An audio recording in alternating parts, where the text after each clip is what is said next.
ప్రజలకు అందిస్తున్న నేపథ్యం కనిపిస్తుంది. ఇప్పటికే ఈ సహాయక చర్యల్లో భాగంగా ఈ ట్రాక్టర్ లోకి వెళ్లి ప్రజలకు అందిస్తున్న నేపథ్యం కనిపిస్తుంది.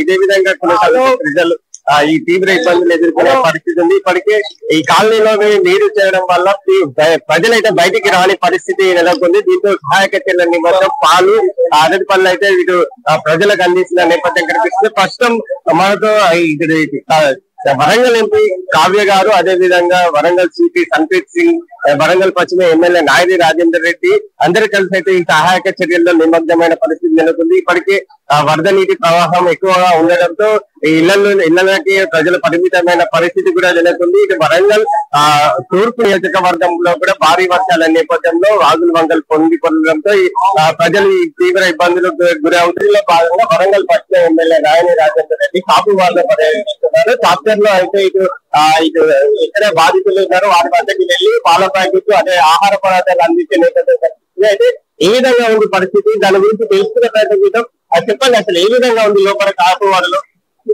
చాలా భయంకరమైన వాతావరణం ఇక్కడ. ఈ హన్మకొండ అనేది స్లోప్ ఉండటం వల్ల మీద గన్పొడిచి పడ్డ ఫ్లోర్లు కానివ్వండి, ఇవన్నీ కూడా ఇటు రావటం, దానికి తోడు నేను ఇంతకుముందు చెప్పిన కూడా దశాబ్ద కాలంలో ఇంత భారీ వర్షం ఎన్నడూ పడలేదు. ఇది ప్రకృతి వైఫల్యాల వల్ల సంభవించడం జరిగింది. దీనికి అందరూ కూడా సహకరించాలి. ఊర్లో అన్ని సర్దుకునే విధంగా సహాయ చర్యలంటూ రాత్రి పగలు అన్ని డిపార్ట్మెంట్ పాల్గొంటున్నాయి. దీని త్వరలోనే సమస్య పరిష్కారం అయిపోయే విధంగా అన్ని ఏర్పాట్లు చేస్తున్నాయి. అంటే ఎందుకు ఈ సమస్య ఉత్పన్నమైంది? ఏమైనా కబ్జాల వల్ల ఏమైనా ప్రాబ్లం? గతంలో నాలాలు, కుంటలు, చెరువులు కబ్జాలకు గురైన అనేది నేను గతంలో ఎన్నో సార్లు చెప్పినాము.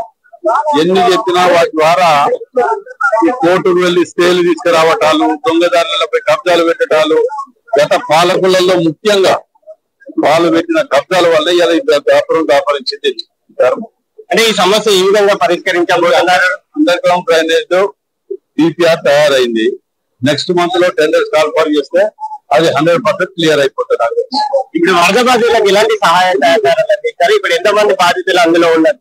అందరికి కూడా మొదట ఇప్పుడు తక్షణం వారిని తరలించి స్కూల్స్ లలో, కాలేజీలలో వసతి ఏర్పాటు చేయడం, భోజనాలు ఏర్పాటు చేయడం, దాని తర్వాత సహాయ చర్యల్లో వాళ్ళకి నష్టపరిహారం ఏ విధంగా ముఖ్యమంత్రి గారి నుంచి తీసుకువెళ్తున్నాం, వారు నిర్ణయం తీసుకుంటారు.